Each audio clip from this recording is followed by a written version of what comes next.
Hello my dear students, कैसे हैं आप सभी। मैं हूँ Upasana. I have done my masters in chemistry from Punjab university Chandigarh and I welcome you all to our YouTube channel NEET foundation for class 9th and 10th। क्या हुआ, इतने परेशान क्यों? हंसते रहो, मुस्कुराते रहो।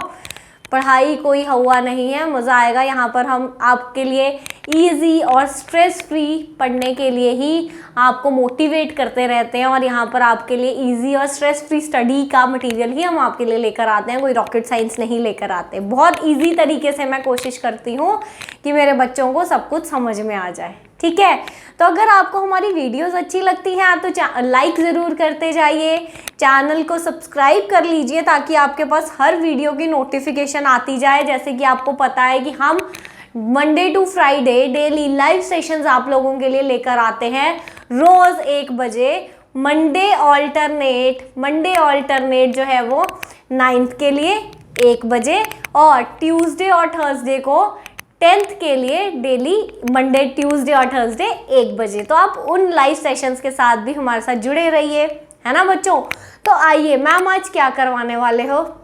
मैम ने लास्ट क्लास में हमने क्या देखा था, डेल्टन्स एटॉमिक थ्योरी स्टार्ट करी थी हमने, है ना। तो हमने डेल्टन्स एटॉमिक थ्योरी समझी थी। तो डेल्टन के 6 पोस्टुलेट्स मैंने बताया था आपको कि हम डेल्टन्स के पोस्टुलेट्स के बारे में पढ़ेंगे। और मैंने क्या कहा था कि डेल्टन की वो जो थ्योरी है वो किस चीज़ से रिलेटेड है।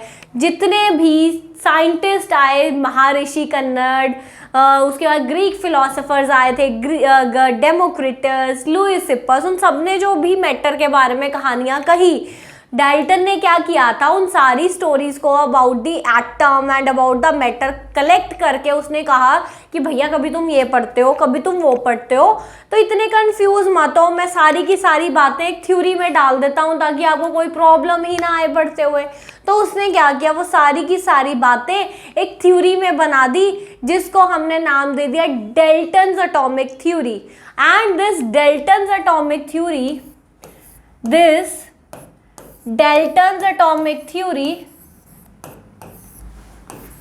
Dalton's atomic theory was given by, मैंने लास्ट क्लास में भी बताया था बच्चों, this theory was given by the British chemist John Dalton. John Dalton ने ये हमें जो है वो थ्योरी दी थी। ठीक है, तो मैंने आपको क्या बताया था कि मैटर के बारे में जो हमारे पास लॉज ऑफ केमिकल कॉम्बिनेशंस थे, एटम से रिलेटेड बातें थी और जो बातें थी कि मैटर डिवाइड हो सकता है, मैटर इज डिविजिबल, उसको फर्दर छोटे पार्टिकल्स में हम डिवाइड कर सकते हैं। तो डेल्टन ने ये सारा का सारा बेस इकट्ठा करके एक थ्योरी दे दी हमें। ये सारा का सारा बेस इकट्ठा करके हमें एक थ्योरी दे दी। पूरे के पूरे उस थ्योरी के हमारे पास डिफरेंट पोस्टुलेट्स थे। ठीक है, तो डेल्टन ने एटम, मैटर और लॉज ऑफ केमिकल कॉम्बिनेशंस को कंबाइन करके हमें एक थ्योरी दे दी। तो मैं आपको जैसे कि बार बार यही बता रही हूँ कि उसने सारी की सारी चीज़ें इकट्ठी करी, law of chemical combination, atom के बारे में, मैटर डिवाइड हो सकता है, और उसने ये सारी चीज़ें इकट्ठा करके हमें पोस्टुलेट्स दे दी, अपनी एक डेल्टन्स एटॉमिक थ्योरी दे दी। यहाँ तक हम सारा कुछ पिछले चैप्टर में, पिछली क्लास में देख चुके हैं। अगर आप और डिटेल में देखना चाहते हैं तो आप प्लीज़ वो पिछला लेक्चर भी डेल्टन्स एटॉमिक थ्योरी का देख लीजिएगा। उसके बाद हमने पहले 2 पोस्टुलेट्स, जो डेल्टन्स एटॉमिक थ्योरी के पहले 2 पोस्टुलेट्स थे, हमने वो देखे थे। पहले पोस्टुलेट में बच्चों हमने क्या देखा था कि matter is made up of very tiny particles, और उन टाइनी पार्टिकल्स को हमने क्या कह दिया था, एटम्स कह दिया था। उसने पहला जो पोस्टुलेट दिया था अपना डेल्टन ने, उसने पहले पोस्टुलेट में क्या कहा कि मैटर बहुत ही छोटे छोटे टाइनी पार्टिकल से बना है, और उन टाइनी पार्टिकल्स को हम क्या कह देते हैं, एटम्स कहते हैं। और ये एटम्स केमिकल रिएक्शन में एक दूसरे के साथ कंबाइन करती हैं। ये बात भी उसने कही थी, matter is made up of very tiny particles called atoms and these atoms combine in a chemical reaction. यही बात कही थी। और हमने फिर उसके बाद एग्जाम्पल भी देखा था कि सपोज एक एलिमेंट ए है और एक एलिमेंट बी है ना, ये दोनों आपस में कंबाइन करके क्या बना रहे हैं, कोई भी एक कंपाउंड या फिर मॉलिक्यूल बना रहे हैं, ये फिर दोनों आपस में कंबाइन करके क्या बना रहे हैं, कोई भी मॉलिक्यूल बना रहे हैं। फॉर एग्जाम्पल हाइड्रोजन का एक एटम दूसरे हाइड्रोजन के एटम के साथ रिएक्ट करके क्या बनाता है, H2 का मॉलिक्यूल बनाता है। अब यहाँ पे मैंने एलिमेंट क्यों लिखा है, आपको पहले भी मैंने बताया था, क्यों, क्योंकि जो पीरियोडिक टेबल में एलिमेंट्स हैं वो बहुत सारे आपके एटम्स को कंबाइन करके बने हैं, है ना बच्चों। जो पीरियोडिक टेबल में हमारा पूरे 118 एलिमेंट्स हैं वो बहुत सारे एटम्स को आपस में कंबाइन करके बने हैं। तो इन्हीं जब दो एलिमेंट्स के, कोई भी दो डिफरेंट एलिमेंट्स हैं, मे बी दो अलग मैंने हाइड्रोजन के दो एलिमेंट्स ले लिए या दो ऑक्सीजन के एलिमेंट्स ले लिए, तो वो दोनों हाइड्रोजन के या फिर दोनों ऑक्सीजन के एलिमेंट्स बहुत सारे ऑक्सीजन के एटम से ही तो बने होंगे। एक एलिमेंट भी ऑक्सीजन का बहुत सारे ऑक्सीजन के एटम से बना है, दूसरा भी एलिमेंट जो है ऑक्सीजन का वो भी बहुत सारे ऑक्सीजन के एटम से बना है। तो इन दोनों एलिमेंट के जो अंदर के एटम्स हैं वो कंबाइन करते हैं और मॉलिक्यूल बना देते हैं। क्लियर है ये बात। तो एटम्स कंबाइन करके क्या करते हैं, मॉलिक्यूल्स बना देते हैं। वो केमिकल रिएक्शंस हमने देखे थे कि एटम्स केमिकली कंबाइन करके मॉलिक्यूल बनाते हैं और मॉलिक्यूल देन कंबाइन करके जो है वो एलिमेंट्स ऑफ मॉलिक्यूल्स और कंपाउंड्स बना, मॉलिक्यूल्स ऑफ एलिमेंट्स और कंपाउंड्स बनाते थे। ये सारी चीजें हम देख चुके हैं। किसी को अगर इनमें डाउट है तो प्लीज पिछले लेक्चर्स जाके देख लीजिए। तो पहला पोस्टुलेट यही कहता है, ये चीजें हम बार बार सुन चुके हैं कि matter is made up of very tiny particles called atom which combine in a chemical reaction. तो दो एलिमेंट्स ने आपस में कंबाइन करके मॉलिक्यूल बना दिया। सिमिलरली दूसरा पोस्टुलेट हमने देखा था, वो क्या कहता था कि ये जो एटम्स हैं they are indivisible, atoms are indivisible, ये फर्दर टूट नहीं सकती। They are indivisible, they can neither be created, they can neither be created nor be destroyed in a chemical reaction, nor be destroyed in a chemical reaction। बच्चों पहले हमने क्या कहा कि मैटर बहुत ही छोटे छोटे पार्टिकल से बना होता है, डेल्टन ने कहा, और उन पार्टिकल्स को नाम दिया एटम, जो कि केमिकल रिएक्शन में पार्टिसिपेट करते हैं। बिल्कुल। दूसरी बात अब कि जो वो एटम्स हैं वो बहुत ही टाइनी पार्टिकल्स हैं जो कि फर्दर हम जिनको डिवाइड नहीं कर सकते, जिनको और तोड़ नहीं सकते, और जब केमिकल रिएक्शन में भी वो पार्टिसिपेट करती है, दे can neither be created nor be destroyed. अब इस बात का क्या मतलब है मैम, आओ देखो। सपोज करो, एग्जाम्पल लेते हैं हम, सपोज करो 2 molecules of hydrogen reacts with 1 molecule of oxygen to form 2 molecules of water, 2 molecules of water। ठीक है। अब मैंने बताया था कि केमिकल रिएक्शन में जो चीज़ आपकी ये एरो से इस तरफ होती है उन्हें हम रिएक्टेंट्स कहते हैं, उन्हें हम रिएक्टेंट्स कहते हैं, और एरो के राइट साइड पे जो चीज़ होती है उन्हें हम प्रोडक्ट्स कहते हैं, उन्हें हम प्रोडक्ट्स कहते हैं। बच्चों ये सारा हम कर चुके हैं, मैं सिर्फ आपको एक बार रिवाइज करवा रही हूँ। तो यहाँ पर देखिए हाइड्रोजन के 4 एटम्स प्रेजेंट हैं, राइट साइड पे भी देखिए 2 2 4, 4 एटम्स प्रेजेंट है। ऑक्सीजन देखिए 2 एटम्स प्रेजेंट है, यहाँ पे देखिए 2 एटम्स ही ऑक्सीजन के भी प्रेजेंट हैं। तो इसका मतलब LHS पे और RHS पे नंबर ऑफ एटम्स आपकी क्या है, सेम है। नंबर ऑफ एटम्स क्या है, सेम है। कोई नया एटम तो नहीं बना। मैंने आपको कहा कि साथ में जी 5 हाइड्रोजन के एटम्स बन गए और या 10 ऑक्सीजन के एटम्स और बन गए। कहा मैंने आपको ऐसा, मैं आपको कह ही नहीं सकती क्योंकि ऐसा हुआ ही नहीं, क्योंकि ऐसा हुआ ही नहीं। तो number of atoms left side पे केमिकल रिएक्शन में एटम्स जो है दे can neither be created nor be destroyed, ना कि उनका नंबर कम हुआ, 4 थी हाइड्रोजन तो 4 ही रही, ना ही उनका नंबर बढ़ेगा, क्रिएट भी नहीं होंगी, वो सिर्फ केमिकली कंबाइन करेंगी, कुछ उनका डिस्ट्रक्शन या फिर उनकी क्रिएशन नहीं होगी। हमेशा सिर्फ एटम्स क्या करेंगी केमिकल रिएक्शन में, दे कैन रीअरेंज ओनली, वो अपनी जगह चेंज करेंगी सिर्फ, ठीक है, वो अपनी सिर्फ जगह चेंज करेंगी। No new atom is formed, कोई भी नई एटम नहीं बनेगी। ये बातें बच्चों आपको समझ में आई हैं?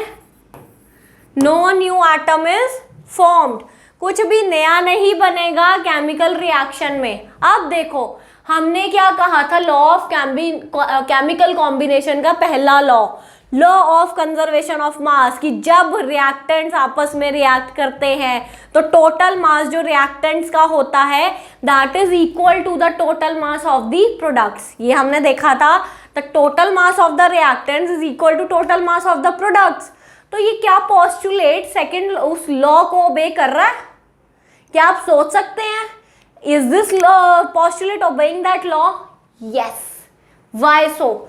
जब number of atoms left hand side पे और राइट हैंड साइड पे सेम होंगे और उन एटम्स का हमें पता वो मास भी कांस्टेंट ही होता है, एक पर्टिकुलर एलिमेंट का जो एटम है उसका एक मास भी कांस्टेंट होता है ना? तो इसका मतलब जब number of atoms left side पे और राइट साइड पे सेम है तो मास भी, तो जो टोटल मास है रिएक्टेंट्स का वो total mass of the products के बराबर ही होगा। 4 हाइड्रोजन का मास जितना रिएक्टेंट्स में है उतना ही 4 हाइड्रोजन का मास प्रोडक्ट्स में होगा ना। अगर तो वो कोई नई हाइड्रोजन बनी होती कि जी 10 हाइड्रोजन साथ में निकल गई तो मास बढ़ जाता, पर ऐसा तो होता ही नहीं। हम तो कह रहे हैं it can neither be created nor be destroyed in a chemical reaction. तो ये पोस्टुलेट्स हम 2 अभी तक पढ़ चुके थे पिछली क्लास में। अब हम थर्ड पोस्टुलेट के ऊपर चलते हैं, जो कि नेक्स्ट इम्पॉर्टेंट जो है हमारा पोस्टुलेट आता है। और ये थर्ड पोस्टुलेट बच्चों क्या कहता है कि atoms of given element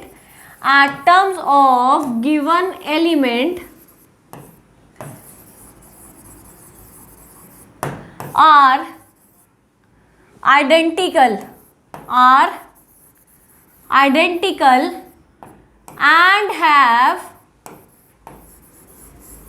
same chemical properties,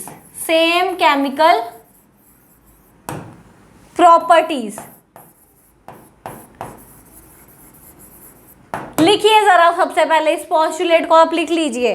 Atoms of given element are identical and have same chemical properties, are identical in mass and have same chemical properties। अब इस बात का मतलब क्या है बच्चों? मैंने क्या बताया कि पीरियोडिक टेबल में जो आपके सारे के सारे एलिमेंट्स हैं वो हर एक एलिमेंट बहुत सारी एटम्स को कंबाइन करके बना हुआ है। फॉर एग्जाम्पल अगर मैं ऑक्सीजन के एलिमेंट की बात करूं, if I talk about oxygen element और आई टॉक अबाउट हाइड्रोजन का एलिमेंट और I talk about nitrogen element, तो ये ऑक्सीजन का एलिमेंट जो है ये कहाँ जाता भाई? तू ये जो ऑक्सीजन का एलिमेंट है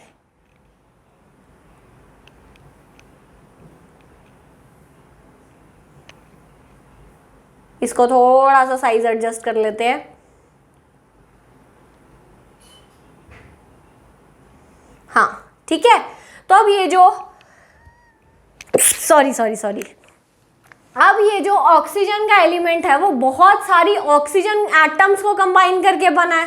सिमिलरली हाइड्रोजन का एलिमेंट भी बहुत सारी हाइड्रोजन के एटम्स को कंबाइन करके बना है। नाइट्रोजन का एलिमेंट भी बहुत सारी नाइट्रोजन की एटम्स को कंबाइन करके बना है। तो हम क्या कह रहे हैं कि एक एलिमेंट का जो डिफरेंट एटम्स हैं, atoms of a given element, for example अगर हम ऑक्सीजन की ही बात करें तो ऑक्सीजन एलिमेंट की जो डिफरेंट, एक ये ऑक्सीजन एटम है और ये एक ऑक्सीजन एटम है, तो ऑक्सीजन एलिमेंट की ही जो दोनों डिफरेंट ऑक्सीजन एटम्स होंगी, जो डिफरेंट एटम्स होंगी उस पर्टिकुलर एलिमेंट की, उनका बाय मास वो सेम होंगी। मतलब ऑक्सीजन का एटॉमिक नंबर 8 होता है, ऑक्सीजन का एटॉमिक नंबर 8 होता है और मास नंबर, एटॉमिक मास जो है वो 16 होता है। तो इन दोनों एटम्स का ही जो मास होगा वो 16 ग्राम्स ही होगा, अलग अलग नहीं होगा। Atoms of a given element have same mass और इनकी जितनी भी केमिकल प्रॉपर्टीज हैं वो भी सेम ही होंगी। केमिकल प्रॉपर्टीज भी क्यों सेम होंगी? क्योंकि इनमें number of protons, number of electrons और नंबर ऑफ न्यूट्रॉन्स सेम है दोनों ऑक्सीजन एटम में। ऑक्सीजन एटम यहाँ देखिए, ये उसका न्यूक्लियस है, बाहर उसके शेल्स हैं। ये हमने एटम का स्ट्रक्चर पहले भी देखा हुआ है, ठीक है। ये देखिए यहाँ शेल्स में इलेक्ट्रॉन्स हैं। तो ऑक्सीजन का एटॉमिक नंबर कितना है? 6 है। इसका मतलब उसके अंदर नंबर ऑफ प्रोटॉन्स कितने हैं? 6 है और नंबर ऑफ न्यूट्रॉन्स भी 6 हैं। तभी उसका एटॉमिक मास कितना होगा? 12 होगा, क्योंकि एटॉमिक मास जो है वो number of proton plus number of neutrons होते हैं। अगर आपको ये बात समझ में अभी नहीं आ रही है तो कोई बात नहीं, अगर आ गई तो ठीक है, अगर ये वाली बात आपको समझ में नहीं आ रही है तो कोई बात नहीं, आप यहाँ तक समझिए, ठीक है। तो बेसिकली मैं आपको यहाँ ये बताना चाहती हूँ कि उसका एटम का, दोनों एटम्स जो हैं एक पर्टिकुलर एलिमेंट की, उनकी केमिकल प्रॉपर्टी सेम क्यों होंगी? क्योंकि उनमें number of protons, number of electrons, number of neutrons same होंगे, उनका एटॉमिक नंबर भी सेम है, उनका एटॉमिक मास भी जो है वो सेम है, ठीक है। तो अब ये थर्ड पोस्टुलेट था। अगर अब मैं इस पोस्टुलेट को उल्टा कर दूं, इस पोस्टुलेट को क्या कर दूं मैं? उल्टा कर दूं। Atoms of different elements, atoms of different elements have different mass numbers, different elements have different mass, and chemical properties, and chemical properties। अब इसका क्या मतलब है बच्चों कि अगर दो डिफरेंट एलिमेंट्स हैं, अगर दो डिफरेंट एलिमेंट्स हैं, सपोज एक एलिमेंट मैंने ले लिया हाइड्रोजन का, दूसरा एलिमेंट मैंने ले लिया ऑक्सीजन का। अगर एक एलिमेंट मैंने हाइड्रोजन का ले लिया, दूसरा एलिमेंट मैंने ऑक्सीजन का ले लिया, ठीक है। तो हाइड्रोजन की एटम और ऑक्सीजन की एटम, ऑब्वियसली हाइड्रोजन की एटम का एटॉमिक मास 1 होगा और ऑक्सीजन की एटम का एटॉमिक मास जो है वो 16 होगा, वो 16 होगा। ऑक्सीजन बहुत सारी ऑक्सीजन की एटम से बना है, हाइड्रोजन बहुत सारी हाइड्रोजन की एटम से बना है। तो ऑब्वियसली इन दोनों एटम्स का, डिफरेंट एलिमेंट्स की जो एटम्स हैं उनका मास जो है वो बच्चों डिफरेंट होगा। और ऑब्वियसली जब उनका मास डिफरेंट है, उनमें number of protons, number of electrons, number of neutrons जब अलग अलग हैं तो वो डिफरेंट, उनकी केमिकल प्रॉपर्टीज भी, किस तरह उन्होंने केमिकली रिएक्ट करना है वो भी हमेशा डिफरेंट होगा। तो ये दोनों पोस्टुलेट आपको बच्चों समझ में आए कि जब सेम एलिमेंट के एटम्स हैं उनका मास भी सेम होगा, उनकी केमिकल प्रॉपर्टीज भी सेम होगी। क्यों? क्योंकि उनमें number of protons, number of electrons, number of neutrons same है। हाइड्रोजन की सारी एटम्स, हाइड्रोजन एलिमेंट की सारी हाइड्रोजन एटम्स जो हैं वो सेम है, आइडेंटिकल। ट्विंस देखे हैं ना, बिल्कुल वैसे आइडेंटिकल ट्विंस जैसे, भाई भाई, जुड़वा जुड़वा, सेम कहानी यहाँ पर है। पर अगर डिफरेंट एलिमेंट की एटम्स हैं तो उनका मास भी डिफरेंट होगा, उनका मास भी बच्चों डिफरेंट होगा और उनकी केमिकल प्रॉपर्टीज भी जो हैं वो बच्चों डिफरेंट होंगी, because of the presence of different electrons, protons and neutrons in the two atoms of the two different elements। Clear है बच्चों ये बात? तो आइए अब हम अगली पोस्टुलेट के ऊपर चलते हैं। इसका फिफ्थ पोस्टुलेट वो क्या कहता है? Atoms in a compound, atoms in a compound combined in small whole numbers, combine in small whole numbers, या फिर आप इसको ये भी कह सकते हो atoms combine in small whole numbers to form compounds। atoms combine in the ratio of small whole numbers to form compounds. आप इसको रिवर्स करके भी लिख सकते हो, एटम्स, ये भी लिख सकते हो आप, atoms combine in small whole numbers to form compounds, to form compounds। ratio of लिख लो, atoms combine in ratio of, atoms combine in ratio of small whole numbers to form compounds। कुछ भी नहीं, बहुत इजी है। For example अगर हम water का ही example लें बच्चों, तो यहाँ पर क्या है, 2 हाइड्रोजन की एटम्स हैं, हमें दिख रहा है, ये देखिए हाइड्रोजन की 2 एटम्स हैं और ऑक्सीजन की 1 एटम है। तो हमेशा जब भी वाटर मॉलिक्यूल बनाना है तो इसी रेशो में 2 हाइड्रोजन की एटम्स और 1 ऑक्सीजन की एटम, तो हमेशा 2:1 की रेशो में ही हाइड्रोजन एटम्स और ऑक्सीजन एटम्स आपस में कंबाइन करेंगी। अगर यहाँ पे सपोज कीजिए मैंने ऑक्सीजन के भी 2 एटम्स लगा दिए, अगर मैंने यहाँ ऑक्सीजन के भी 2 एटम्स लगा दिए तो वो वाटर मॉलिक्यूल नहीं रहा, तो ये 2:2 रेशो हो गई और ये क्या बन गया, हाइड्रोजन परऑक्साइड।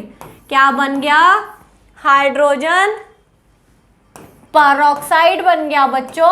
फिर ये वाटर मॉलिक्यूल नहीं रहा। तो कोई भी जब कंपाउंड बनाना है तो एटम जो है वो एक particular whole number, basically atom जो है वो होल नंबर की रेशो में जो है वो होल नंबर्स की तरह रेशो में होल नंबर्स में आपस में कंबाइन करती हैं। जैसे वाटर में 2:1 की रेशो में कर रही हैं, हाइड्रोजन परऑक्साइड की में 2:2 की रेशो में कर रही हैं। सिमिलरली अगर हम कार्बन डाइऑक्साइड देखें तो 1 कार्बन डाइऑक्साइड है और 2 ऑक्सीजन एटम्स हैं, तो इसमें 1:2 की रेशो में जो है वो कंबाइन कर रही हैं। तो जब भी कंपाउंड्स बनाने हैं तो एटम्स एक दूसरे के साथ होल नंबर्स की रेशो में जो है वो कंबाइन करती हैं। क्लियर है बच्चों ये बात। उसके बाद अगला जो लास्ट पॉस्टुलेट है इसका, वो क्या कहते हैं, 6th पॉस्टुलेट, कि atoms in a given compound, atoms in a given compound are constant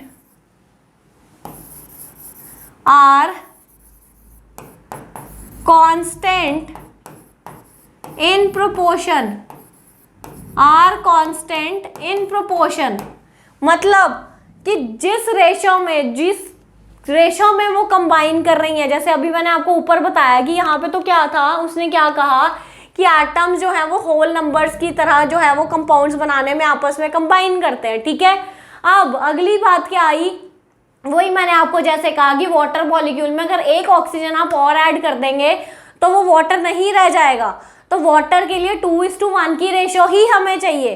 तो वही इस लॉ ने कहा कि जो ये वही इस पॉस्टुलेट ने कहा बेसिकली कि एटम जो एक दूसरे के साथ कंबाइन कर रही हैं, आप इसको लिख लीजिए साथ साथ कि एटम जो एक दूसरे के साथ कंबाइन कर रही हैं वो एक फिक्स्ड कांस्टेंट प्रोपोर्शन में ही करेंगी, वो एक फिक्स्ड कांस्टेंट प्रोपोर्शन में ही करेंगी। जैसे अगर हम अमोनिया का एग्जांपल लें तो यहाँ पे अगर 1 नाइट्रोजन है और 3 हाइड्रोजन है तो वो 1:3 की रेशो में ही करेगा। तो अगर बाय मास भी हम इसको देखें, नाइट्रोजन का मास कितना होता है, 14 होता है, और हाइड्रोजन का कितना होता है, 1 हाइड्रोजन का 1 होता है, तो 3 हाइड्रोजन का कितना होता है, 3 होता है।